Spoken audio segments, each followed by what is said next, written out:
आता आपण खरं तर माणिकडोह जलाशयाची जो पाठीमागची बाजू आहे म्हणजे तेजूर गावच्या हद्दीमध्ये आहोत आणि जर समोर तुम्ही पाहिलं तर हा माणिकडोह धरणाचा संपूर्ण जलाशय या ठिकाणी आपल्याला दिसून येतोय. काल दुपारी खरं तर या ठिकाणी एक दुर्दैवी घटना झाली. त्याच्यामध्ये तेजूर या ठिकाणी राहणारे ज्ञानेश्वर गोगरे हे 48 वर्षाचे खरं तर मच्छीमार होते. काल दुपारी मच्छीमारी करण्यासाठी ते या जलाशयात उतरले आणि आता जर आपण इथे पाहिलं तर मोठ्या प्रमाणात हवा देखील या सगळ्या परिसरात चालू आहे. आणि काल अशी दुर्दैवी घटना घडली आणि ते या ठिकाणी बोटीवरून म्हणजे जे ट्यूब असते ट्यूबच्या सहाय्याने मच्छीमारी करत होते. करत असताना त्यांचा दुर्दैवी मृत्यू झालेला आहे. अद्यापही त्यांचा शोध या ठिकाणी लागलेला नाही. माझ्यासोबत शुभम भावरे आहेत, आपण त्यांच्याशी बोलूया. शुभम, नेमकी काय घटना झाली? काल 3-3:30च्या सुमारास मच्छीमार व्यक्ती आमच्या ठाकर समाजाची तेजूर गावातील अंदाजे 48 असावं, ते काल 3-3:30च्या सुमारास इथं आले होते. जाळे टाकले होते, जाळे काढण्यासाठी इथं आले होते. पण हवा एवढी होती की ते टुपेच्या साह्याने, ती टूप पाहू शकता तिकडे ती टूप आहे, त्या टुपेच्या साह्याने ते जे मच्छीमार करत होते ते जाळे काढत असताना हवेत टूप उलटी झाली आणि ते खाली पडले. त्याच्यानंतर त्यांना ते अंगात कपडे असल्यामुळे पोहता आलं नाही, पण त्यांचं ते बुडाले तिथं. ते एक मुलांनी बघितलं होतं, पण लांबून बघितलं होतं, त्यांना वाटलं पाण्यात उतरलंय का काय, ते समजून नाही आलं त्या टायमाला. खरं तर वारंवार या सगळ्या परिसरामध्ये घटना घडत आहेत. पाठीमागे देखील आपण अगदी इथपासून हाकेच्या अंतरावर दुसरा एक मृतदेह काही दिवसापूर्वी किंवा काही महिन्यांपूर्वी आपण त्याचा रेस्क्यू करण्यासाठी या ठिकाणी आलो होतो. परंतु जर पाहिलं तर कोणत्याही आपत्ती व्यवस्थापनाची म्हणावी तशी अत्याधुनिक साधनं अजूनही जुन्नर तालुक्यामध्ये नाही आहेत. नाही, बरोबर.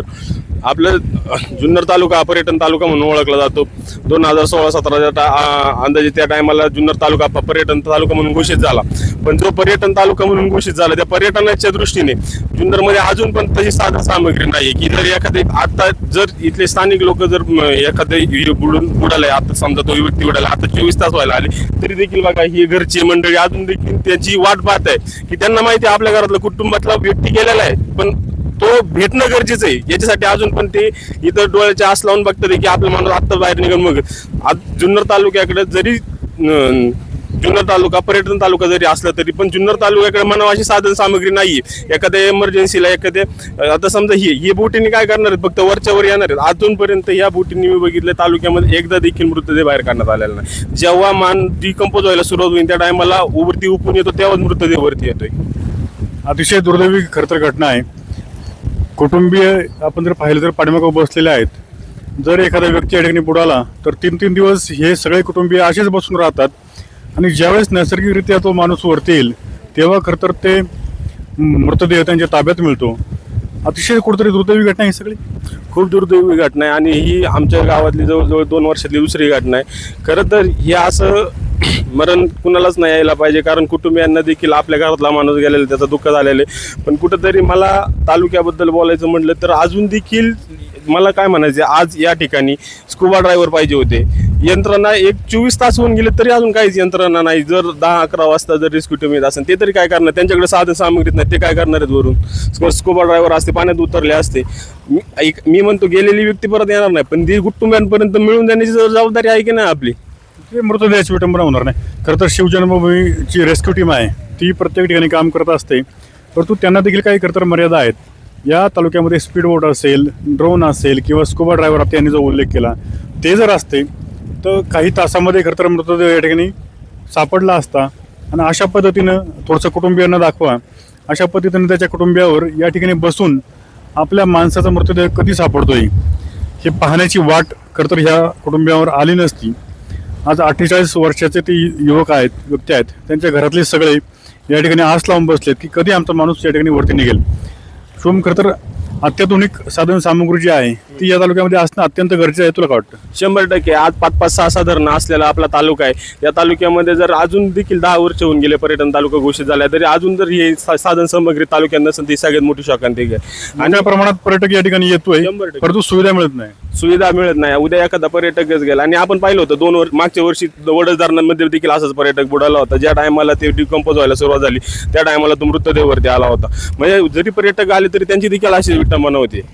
आणि खरं तर या ठिकाणी एवढं खोल तळ आहे की इथं यांच्याकडे जी ही आहे जो जोर आहे तो खाली तळाला पोचतच नाहीये. खूप डीप आहे. हो, ते काय करणार मला सांगायचं जर पोचू शकत नाही तर. आपण जर पाहिलं तर जुन्नर शहरामध्ये 2 चिमुकल्यांचा शेततळ्यात बुडून अंत झाला. त्यानंतर बल्लावडे असेल त्यानंतर आपलं तळेरान असेल, या सगळ्या भागामध्ये ही सगळी सातत्याने माणसं मरत आहेत. अगदी काल परवाच आपल्या सुसरबागचा एक युवक तो देखील पाण्यात बुडून त्याचा दुर्दैवी मृत्यू झाला आणि आज या ठिकाणी ही 8वी घटना, म्हणजे अगदी काही दिवसांमध्ये या 8 घटना झालेल्या आहेत.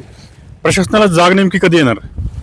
मला वाटत नाही, कारण जर एवढ्या हानी होऊन देखील प्रशासन जागी होत नसेल तर मला वाटतं सर्वसामान्य माणसाने अपेक्षा सोडून द्यावी. बरं, फक्त पर्यटन तालुका ओरडून काय उपयोग होणार नाही. त्यासाठी लागणाऱ्या गोष्टी सर्व इमर्जन्सी सर्व्हिस जर ठेवली पाहिजे.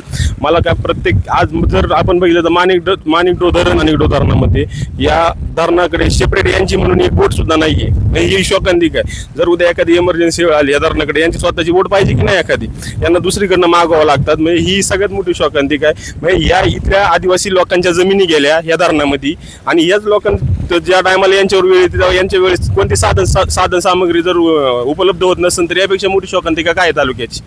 म्हणजे त्यांच्या जमिनी तर गेल्या, पण जर त्यांच्या कुटुंबियांची पण अशी हेटाळणी होत असेल तर त्याचा काय उपयोग आहे तालुक्यामध्ये. फक्त आपण फक्त मोठं नाव फक्त करायचं. कोणत्याच म्हणजे पुढारी असो, राजकारणी असो, कोणी येत नाही या लोकांकडे, कोणी डोकून बघत नाही. तेवढ्यापुरते येतात, तेवढ्यापुरतं बातम्या करून निघून जातात. त्याच्यानंतर कोण जगते कोण मरते याच्याकडे कोणी लक्ष देत नाही. अतिशय वाईट अवस्था खरं तर या सगळ्या परिसराची आहे. ही आजची नाही, गेल्या अनेक वर्षाची परिस्थिती या ठिकाणी आहे.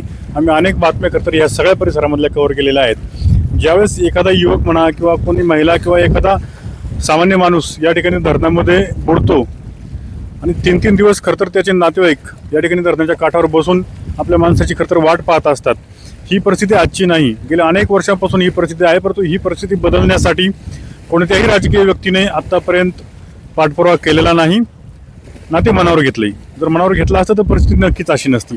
आणि पाटबंधारे विभागाने देखील ह्या सगळ्याची कुठेतरी जबाबदारी घेऊन त्यांची एक स्वतंत्र बोट खरं तर ह्या सगळ्या धरण जलाशयामध्ये सातत्याने ठेवली पाहिजे आणि ह्या अशा ज्या घटना आहेत त्याच्यावर बारकाईने लक्ष ठेवलं पाहिजे. कॅमेरा पर्सन सचिन जाधव, मी आरंभ मोरे, न्यूज सह्याद्री, तेजूर. नमस्ते, माझं नाव राजकुमार चव्हाण, शिवजन्मभूमी जुन्नर रेस्क्यू टीमचा. सकाळी फोन आला होता का एक व्यक्ती बुडालेला आहे, ज्ञानेश्वर घोगरे म्हणून आहे. तर आम्हाला रात्रीच खबर लागली होती तशी, पण सकाळी जायचं हे निश्चित झालं होतं. सकाळपासून आम्ही 11 वाजता आम्ही ते स्पॉटला पोचलो. दोन्ही बोट हे करून घेतले आणि त्याच्यानंतर आम्ही सुरुवात केलेली आहे. पहिले गळाने आम्ही चेक केलं, पण हाईट जास्त असल्यामुळं आणि वारा खूप असल्यामुळं लाटांचा प्रवाह जास्त असल्यामुळं आम्हाला बाहेर सारखं येतोय. भरपूर हाईट आहे आणि नेमकं लोकेशन कळत नाही, तर नेमकं कुठे बुडाले हे अजून माहीत नाही कोणाला. आणि स्थान जे हो, पाणी भरपूर खोल आहे. आम्ही गळाने साह्याने आम्ही चेक केलंय आणि भावरा तयार करतोय आम्ही, जेणेकरून ते भावरा तयार होऊन खालचं पाणी वरती फेकलं जातो. त्याच्यामुळे तो एक प्रकार तर ते अडकले असतील तर वरती फेकणार. आम्ही शोध मोहीम चालू आहे आमची. टीममध्ये किरण चावडे, लखन डाटरे, सागर चव्हाणे, आब्दा मित्र आणि बिडवाई आहे.